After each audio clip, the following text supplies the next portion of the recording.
ಸಂಪ್ರದಾಯವನ್ನ, ಹಿಂದೂ ಸಂಪ್ರದಾಯವನ್ನ, ಆಚಾರಗಳನ್ನ, ವಿಚಾರಗಳಿಗೆ ಧಕ್ಕೆ ತರುವಂಥ ಕೆಲಸ ಕರ್ನಾಟಕ ಸರ್ಕಾರದಿಂದ ಆಗಿದೆ. ನಮ್ಮಲ್ಲಿ ಉತ್ತರ ಕರ್ನಾಟಕ, ಉತ್ತರ ಕನ್ನಡ, ಉಡುಪಿ, ಮಂಗಳೂರು ಮತ್ತು ಕಾಸರಗೋಡು ಜಿಲ್ಲೆಗಳಲ್ಲಿ ಯಕ್ಷಗಾನಕ್ಕೆ ಅದರದ್ದೇ ಆದ ಮಹತ್ವ ಇದೆ. ಯಕ್ಷಗಾನ ಮೇಳಗಳನ್ನು ಹಲವಾರು ದೇವಸ್ಥಾನಗಳು, ಈ ಕಟೀಲು ಮೇಳ ಇರ್ಬೋದು, ಮಂದರ್ತಿ ಮೇಳ ಇರ್ಬೋದು, ಮಹಾಮಯಿ ಮೇಳ ಇರ್ಬೋದು, ಈಗ ಹಲವಾರು ದೇವಸ್ಥಾನಗಳು ಯಕ್ಷಗಾನ ಮೇಳವನ್ನು ಆಡಿಸ್ಕೊಂಡು ಬರ್ತಾ ಇದೆ.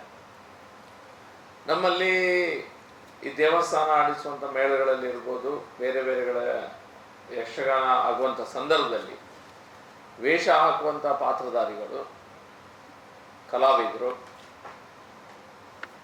ದೇವರ ಪ್ರಸಾದವನ್ನು ತೆಗೆದುಕೊಂಡು ಹಾಕುವುದಿದೆ, ವ್ರತವನ್ನು ಹಿಡ್ತಾರೆ. ಬಹಳ ನಿಷ್ಠೆಯಿಂದ ವ್ರತವನ್ನು ಆಚರಣೆ ಮಾಡುವಂಥ ಒಂದು ವ್ಯವಸ್ಥೆ ಇದ್ದು, ನಂತರ ಆ ವೇಷ ಹಾಕುವಂಥ ಕೆಲಸ, ಗೆಜ್ಜೆ ಕಟ್ಟುವಂಥ ಕೆಲಸ ಆಗ್ತದೆ. ದೇವಸ್ಥಾನದ ಯಕ್ಷಗಾನ ತಂಡಗಳು ಬೇರೆ ಊರಿಗೆ ಹೋದಂಥ ಸಂದರ್ಭದಲ್ಲಿ ಆ ಊರಿನವರು ಒಂದು ಚೌಕಿಯನ್ನು ಹಾಕಿಕೊಟ್ಟು ಆ ಚೌಕಿಯಲ್ಲಿ ದೇವರ ಪೂಜೆಯನ್ನು ಮಾಡಿ, ಗೆಜ್ಜೆ ಕಟ್ಟಲಿಕ್ಕಿಂತ ಮುಂಚೆ, ರಂಗಸ್ಥಳಕ್ಕೆ ಹೋಗ್ಲಿಕ್ಕಿಂತ ಮುಂಚೆ ದೇವರ ಪ್ರಸಾದವನ್ನು, ಪೂಜೆ ಆದ ನಂತರ ಆಗುವಂಥ ಪ್ರಸಾದವನ್ನು ಸ್ವೀಕರಿಸಿ ಯಕ್ಷಗಾನಕ್ಕೆ ಗೆಜ್ಜೆ ಕಟ್ಟುವುದಿರ್ಬೋದು, ರಂಗಸ್ಥಳಕ್ಕೆ ಹೋಗುವಂಥ ಪರಂಪರೆ ನಮ್ಮಲ್ಲಿದೆ. ದೇವಿ ಮಹಾತ್ಮೆ ಆಗುವಂಥ ಸಂದರ್ಭದಲ್ಲಿ ದೇವಿಯ ಪಾತ್ರವನ್ನು ಧರಿಸಿದಂಥ ಕಲಾವಿದ ದೇವಿ ರಂಗಸ್ಥಳಕ್ಕೆ ಬರುವಂಥ ಸಮಯದಲ್ಲಿ ಅಲ್ಲಿ ಬಂದಂಥ ಜನರು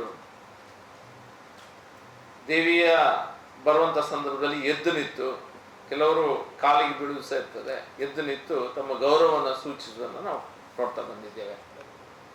ದೇವಸ್ಥಾನ ಮತ್ತು ಯಕ್ಷಗಾನ ಇದರ ನಡುವೆ ಬೆಸುಗೆ ಏನಿದೆ, ಒಂದು ರೀತಿಯ ಸಂಬಂಧ ಏನಿದೆ, ಅದಕ್ಕೆ ಧಕ್ಕೆ ತರುವಂಥ ಕೆಲಸ ಕರ್ನಾಟಕ ಸರ್ಕಾರ ತನ್ನ ಕೈಗೊಂಬೆಗಳ ಮೂಲಕ, ಕನ್ನಡ ಪ್ರಾಧಿಕಾರದ ಅಧ್ಯಕ್ಷರಿರ್ಬೋದು, ಬೇರೆ ಬೇರೆಯವರ ಮೂಲಕ ಈ ರೀತಿಯ ಒಂದು ವ್ಯವಸ್ಥೆ ಮಾಡುವುದನ್ನು ನಾವು ನೋಡ್ತಾನೆ ಇದ್ದೇವೆ. ಇದು ಈಗ ಮಿತಿ ಮೀರಿ ಹೋಗ್ತಾ ಇದೆ. ಎಲ್ಲೋ ಒಂದು ಕಡೆ ಯಾವುದೋ ಒಂದು ಕಾರ್ಯಕ್ರಮ ಯಕ್ಷಗಾನಕ್ಕೆ ಸಂಬಂಧಪಟ್ಟಂಥ ಕಾರ್ಯಕ್ರಮನೇ ಅಲ್ಲ, ಜಾನಪದ ವ್ಯವಸ್ಥೆಗೆ ಸಂಬಂಧಪಟ್ಟ ಕಾರ್ಯಕ್ರಮದಲ್ಲಿ ಯಕ್ಷಗಾನ ಕಲಾವಿದರ ಬಗ್ಗೆ ಏನು ಅವ್ರು ಹೇಳಿದ್ದಾರೆ ಅನ್ನೋದು ನಿಮಗೆ ಗೊತ್ತಿದೆ. ಅಲ್ಲಿ ಒಂದು ಬ್ಲ್ಯಾಕ್ ಮೇಲ್ ಮಾಡುವಂಥ ವ್ಯವಸ್ಥೆ ಯಕ್ಷಗಾನ ರಂಗಭೂಮಿಯಲ್ಲಿದೆ. ಕಲಾವಿದರು ಆ ಒಂದು ವಿಷಯಕ್ಕೆ ಸಮ್ಮತಿಸದಿದ್ರೆ ಅವನನ್ನ ಮುಂದೆ ಬರುವಂಥ ಮತ್ತೊಂದು ಯಕ್ಷಗಾನದಲ್ಲಿ ಭಾಗವತರು ಅವರಿಗೆ ಪದ್ಯವನ್ನೇ ಕೊಡುವುದಿಲ್ಲ, ಅಥವಾ ಅವರಿಗೆ ರಂಗಸ್ಥಳದಲ್ಲಿ ಕುಣಿಲಿಕ್ಕೆ ಅವಕಾಶವನ್ನೇ ಕೊಡುವುದಿಲ್ಲ. ಹಾಗಾಗಿ ಆ ರೀತಿಯ ಅವರ ಬೇಡಿಕೆಗಳಿಗೆ, ಒಂದು ಅಸಂಭವವಾದ ಬೇಡಿಕೆಗಳಿಗೆ ಏನವರು ಕ್ಲೇಮ್ ಮಾಡ್ತಾ ಇದ್ದಾರೆ ಬಿಳಿಮೆಲೆ ಎನ್ನುವಂಥ ವ್ಯಕ್ತಿ, ಆ ಬೇಡಿಕೆಗಳಿಗೆ ಇವರು ಒಪ್ಪದಿದ್ರೆ ಕಲಾವಿದರು, ಸ್ತ್ರೀವೇಷ ಹಾಕಿದಂಥ ಕಲಾವಿದರು, ಅವರನ್ನ ರಂಗಸ್ಥಳದಿಂದ ಹೊರಗಿರುವಂಥ ಕೆಲಸ ಆಗ್ತದೆ. ಮತ್ತು ಅವರಿಗೆ ಸಣ್ಣದಿರುವಂಥ, ಅವರು ಶಾಲೆಗೆ ಹೋಗುವಂಥ ಸಂದರ್ಭದಲ್ಲಿ ಸ್ತ್ರೀವೇಷಧಾರಿಗಳನ್ನ ನೋಡಿ ಅವರಿಗೆ ಕ್ರಶ್ ಆಗ್ತಿತ್ತಂತೆ. ಅವರಿಗೆ ಬಿಳಿಮೆಲೆ ಅನ್ನುವಂಥ ವ್ಯಕ್ತಿಗೆ ಅವರನ್ನು ನೋಡಿ ಕ್ರಶ್ ಆಗ್ತದಂತೆ. ಅಂದರೆ ಈಗ ಫಿಲ್ಮ್ ಹೀರೋಯಿನ್ಗಳನ್ನ ನೋಡಿ ಈಗಿನ ಯುವಕರಿಗೆ ಅವ್ರ ಮೇಲೆ ಒಂದು ಸಣ್ಣ ರೊಮ್ಯಾಂಟಿಕ್ ಕ್ರಶ್ ಆಗ್ತದಂತೆ. ಅವ್ರು ಹೇಳಿದ ಮಾತಿದ್ದು, ಅವರ ಬಾಯಿಂದ ಬಂದ ಮಾತು, ಕ್ರಶ್ ಆಗ್ತಾ ಇತ್ತು. ಅದೇ ರೀತಿಯಲ್ಲಿ ಅವರು ಸಣ್ಣದಿರುವಂಥ, ಅವರು ಶಾಲೆಗೆ ಹೋಗೋ ಸಂದರ್ಭದಲ್ಲಿ ಅವರಿಗೆ ಆಗ್ತಾ ಇತ್ತಂತೆ. ಅವ್ರಿಗೆ ಆಗಿದೆಯೋ ಇಲ್ವಾ, ಅವರ ಪ್ರೈವೇಟ್ ವಿಷಯದ ಬಗ್ಗೆ ನಮಗೆ ಯಾವುದೇ ಇಂಟ್ರೆಸ್ಟ್ ಇಲ್ಲ, ಅವ್ರು ಏನು ಬೇಕಾದ್ರೆ ಮಾಡಲಿ, ಅವರಿಗೆ ಬಿಟ್ಟಂಥ ವಿಷಯ. ಆದರೆ ಈ ರೀತಿ ಅವರು ಒಂದು ಷಡ್ಯಂತ್ರವನ್ನು ರಚಿಸಿ ಬೇಕಂತಲೇ ಮಾಡಿದ್ದು.